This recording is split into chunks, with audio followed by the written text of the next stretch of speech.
जय यीशु की Sunday password to the word इस शीर्षक के अंतर्गत प्रति इतवार के पूजन पद्धति में भाग लेते हुए प्रभु का वचन सुनने के लिए, समझने के लिए, ग्रहण करने के लिए और उन वचनों के अनुसार जीवन बिताने की कृपा मांगते हुए एक सुंदर आदर्श क्रिस्तीय जीवन बिताने की विशेष सामर्थ्य मांगने के लिए मैं आप सभी लोगों का हार्दिक स्वागत करता हूं।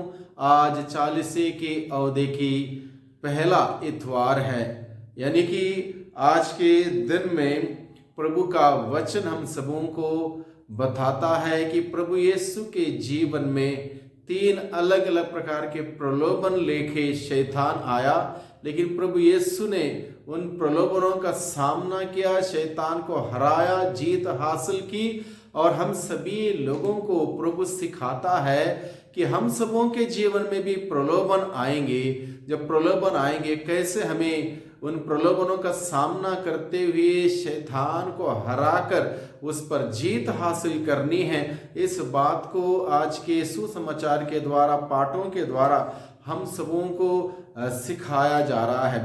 हर इतवार के भांति आज भी हम लोग 7 अलग अलग बिंदुओं के माध्यम से प्रभु का वचन समझने की चेष्टा करें। तो पहला बिंदु है आज के दिन में, पाप का प्रलोभन हमारे जीवन में हमेशा बना रहता है। अक्सर हम प्रलोभनों का शिकार बन जाते हैं। क्यों? इस बात पर हम लोग विचार करें। हम सभी लोगों के जीवन में, चाहे हम लोग कोई भी क्यों ना हो, किसी भी स्तर पर क्यों ना हो, किसी भी पद पर क्यों ना हो, किसी भी परिवेश में क्यों ना हो, हम सभी इंसानों के साथ यही है कि प्रलोभन हमारे जीवन में हमेशा बने हुए हैं। कहीं ना कहीं, कभी ना कभी हम लोग इस प्रलोभनों का शिकार बन जाते हैं। तो हमारे जीवन में जब प्रलोभन आते हैं, हम उसका शिकार क्यों बन जाते हैं, इस बात पर हम लोग विचार करें। क्योंकि हो सकता है हमारा विश्वास डगमगा जाता हो, हम प्रार्थना में मजबूत ना हो, ईश्वर के वचनों में अटल ना हो, और प्रभु की आत्मा की तलवार यानी कि वचन हम लोग सही रूप से नहीं जानते, वचन की सामर्थ्य नहीं जानते, प्रभु पर पूर्ण भरोसा नहीं, पूर्ण विश्वास नहीं, प्रार्थना का जीवन बुलंद नहीं है। इन तमाम प्रकार के कमियों के वजह से हो सकता है हम लोग बार बार प्रलोभनों का शिकार बन जाते हैं। लेकिन प्रभु यीशु के जीवन में ऐसा नहीं हुआ। जब शैतान अलग अलग प्रकार के प्रलोभन लेकर आए, प्रभु यीशु ने शैतान को हराया, उस प्रलोभन पर जीत हासिल की, और हम सबों को यही शिक्षा प्रभु हम सबों को प्रदान करते हैं। आज के दूसरे बिंदु में हम लोग देखते हैं, प्रभु यीशु के जीवन में भी पाप के प्रलोभन आए, लेकिन वह प्रलोभनों का शिकार नहीं बने, क्योंकि वह स्वयं वचन थे, वचन उनमें था, वचन के साथ साथ पवित्रता थी, और पिता के साथ प्रभु का रिश्ता संबंध मजबूत था। वो अक्सर प्रार्थना में अपने पिता के साथ गहरा घनिष्ठ संबंध बनाए रखे हुए थे, जिस वजह से प्रभु ने शैतान को हराया। क्योंकि अपवित्रता की सामर्थ्य चाहे जितने भी हो, पवित्रता के सामने टिक नहीं सकती। इसलिए प्रभु यीशु मसीह ने पवित्र वचनों का इस्तेमाल करते हुए शैतान को हराया, प्रलोभनों का शिकार नहीं बने। हालांकि बहुत अलग अलग प्रकार से प्रलोभन लेके शैतान प्रभु के सामने आया, लेकिन प्रभु उन प्रलोभनों का शिकार नहीं बने। तीसरे बिंदु में हम लोग देखते हैं, प्रभु यीशु ने कैसे शैतान को हराया। प्रभु यीशु ने कैसे शैतान को हराया। प्रभु यीशु ने शैतान को हराने के लिए कोई लाठी डंडे का इस्तेमाल नहीं किया, कोई बंदूक के इस्तेमाल नहीं किया, कोई किसी प्रकार के नकारात्मक शब्दों का इस्तेमाल नहीं किया। प्रभु ने पवित्र वचनों को इस्तेमाल किया, यानी कि पवित्र वचनों में कितनी शक्ति सामर्थ्य है, इस बात को हम लोग समझ सकते हैं। प्रभु यीशु ने सटीक रूप में प्रभु का वचन इस्तेमाल करते हुए शैतान को जवाब दिया। हालांकि शैतान ने भी धर्म ग्रंथ के इस शब्दों का इस्तेमाल किया, लेकिन गलत तरीके से इस्तेमाल किया, आधा अधूरे अर्थ के साथ इस्तेमाल किया। लेकिन प्रभु ने सामर्थ्य के साथ धर्म ग्रंथ के वचनों का इस्तेमाल करते हुए शैतान को हराया, पराजित किया। चौथा बिंदु है, शैतान को हराने में हमें प्रभु यीशु के तरीके को अपनाना है, वचन से परिपक्व हमें हो जाना है, वचन से हमें परिपक्व होना है। वचन ना केवल सुनना पढ़ना बल्कि वचन के अनुसार जीना, और हम अपने आप हम सबों को पवित्र प्रभु की सामर्थ्य प्राप्त होगी।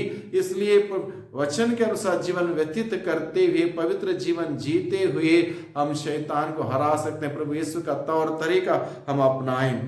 पांचवा बिंदु है मन चिंतन करने के लिए, अगर ईश्वर का वचन हमारे दिल में तथा मुंह पर है, हमेशा रहेगा, तो हम धार्मिक बन जाते। जिस प्रकार से आज के पहले पाठ में हम लोग सुनते हैं, वचन तुम्हारे पास ही है, वह तुम्हारे मुख में और तुम्हारे हृदय में है। यह विश्वास का वह वचन है जिसका हम प्रचार करते हैं, क्योंकि यदि हम लोग मुख से स्वीकार करते हैं कि ईसा प्रभु है और हृदय से विश्वास करते हैं ईश्वर ने उन्हें मृतकों में से जिलाया, तो आपको मुक्ति प्राप्त होगी। प्रभु का वचन कहता है हृदय से विश्वास करने पर मनुष्य धर्मी बनता है और मुख से स्वीकार करने पर उसे मुक्ति प्राप्त होती है। यानी कि प्रभु का वचन हम उसको ग्रहण करें, हम मुख से स्वीकार करें, हृदय में विश्वास करें, जिससे कि वचन के सामर्थ्य हम सबों को मिलती रहेगी। छठे बिंदु में हम लोग मनन चिंतन करते हैं, पवित्र जीवन बिताते हुए हमेशा प्रभु यीशु में बने रहें, शैतान का प्रलोभनों का सामना हम कर पाएंगे। यानी कि प्रभु यीशु में हम बने रहेंगे, प्रभु का वचन हम में रहेगा, प्रभु की सामर्थ्य हम में रहेगी, प्रभु का आनंद खुशी हम सबों को प्राप्त होगा।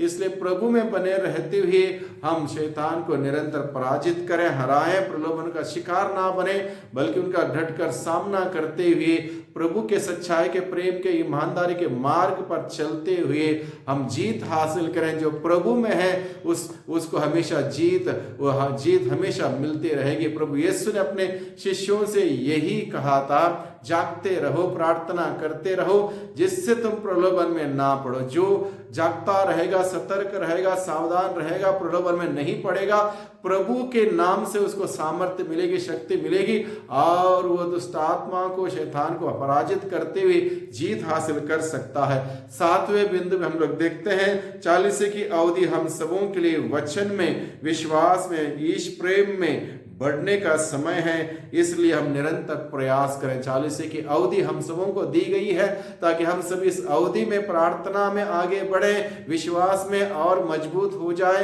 त्याग तपस्या करते हुए प्रभु के अनुग्रह के सिंहासन के पास आए, एक सच्चा और अच्छा जीवन बिताते हुए, पवित्र जीवन बिताते हुए प्रभु के उस आनंद में हम लोग शामिल हो जाए। प्रभु की शक्ति सामर्थ्य हम सबों को मिलती रहेगी। हर प्रकार के बुराइयों का सामना करते हुए, प्रलोभनों का सामना करते हुए हम सभी जीत हासिल कर पाएंगे। इस प्रकार से इस 40 की इस अवधि में प्रभु के उस सामर्थ्य के द्वारा पवित्रता में हम सभी आगे बढ़े। प्रभु की आशीष बरकत हम सबों पर हमेशा बनी रहे। सबको धन्यवाद, सबको जी।